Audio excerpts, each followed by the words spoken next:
Miss Palaban, mabuti pa isimulan na natin ang matinding tanungan. Yes. Are you ready? Ready. Okay. Simulan natin yung first question sa madaling tanong lang. Fill Oy. in the blank. Mabilis ako ma-fall sa babaeng blank. Blank. Mauuna dyan si Mr. Magiting. Mabilis akong ma-fall sa babaeng masarap. Kasi gutumin ako eh. Gutumin ako para kung kunwaring magutom man ako, alam na niya yung gagawin. Para masarap magluto, ganon. Alam na niya kung saan kami kakain. Linawin mo kasi yung masarap. Gusto naman. Masarap magluto. Sa pagluluto lang ba? Ay! Pwede naman sa iba. Pwede sa iba. Provoking.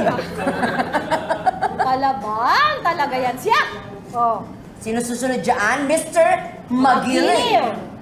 Miss Palaban, pwede ko ba tanungin muna kung anong height mo? Height mo O daw. sige, anong height mo? 5'10".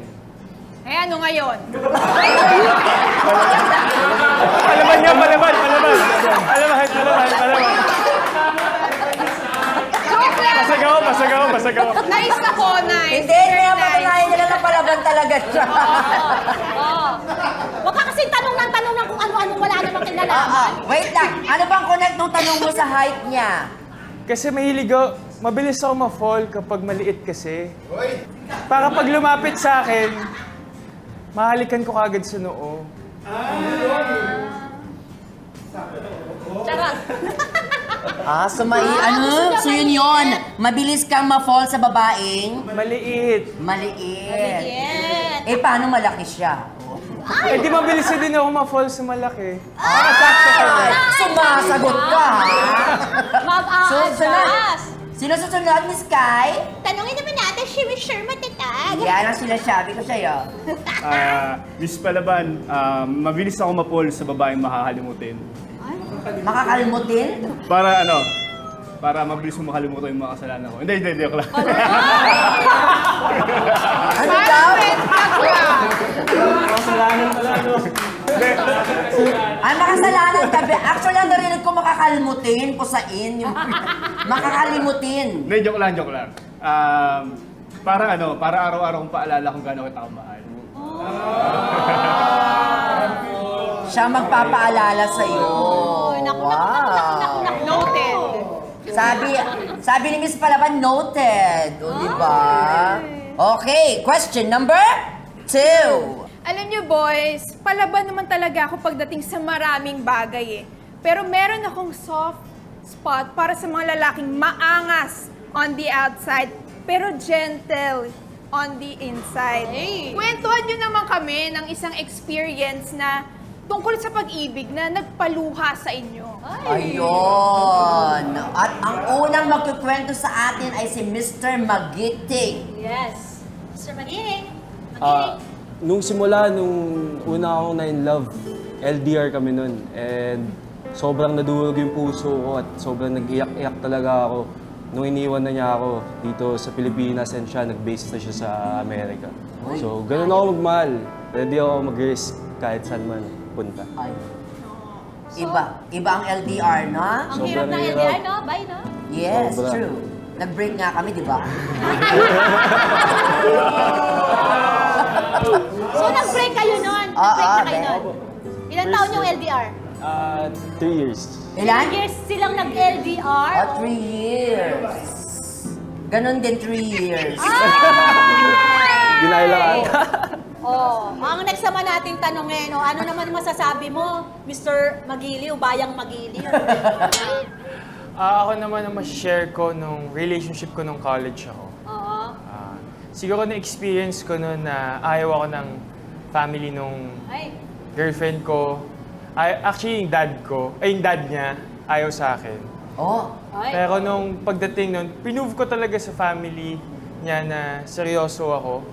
And pagdating ng graduation niya, pumunta ako doon kahit hindi ako invited. At binigyan ko ng flowers yung nihiligawan ko and yung mom niya. And nagpaalam ako sa tatay niya. Naliligawan mo na talaga. O, anong nangyari? Naisip ko and naiyak ako noon kasi kaya ko pala magmahal ng ganon at kayang-kaya ko yung gawin sa'yo. oh. bigyan mo siya ng bulaklak, ay, hindi niya kailangan ng bulaklak, pera. Perang kailangan niya. So, nakakaiyak yun kasi, naiintindihan ko din naman, di ba, nakakaiyak kapag, kunyari, okay kayo nung nililigawan mo o yung boyfriend or girlfriend mo, tapos hindi ka tanggap ng pamilya. Ang laking factor na kasi dito sa Philippines, ang culture natin, kailangan mo din ligawan ng buong pamilya at kailangan approve ka sa buong pamilya. So, iniyakan mo yun. Yes. Ano ka ba? Pakilala kita sa nanay. Ay, hindi pala ako searching. Ayan.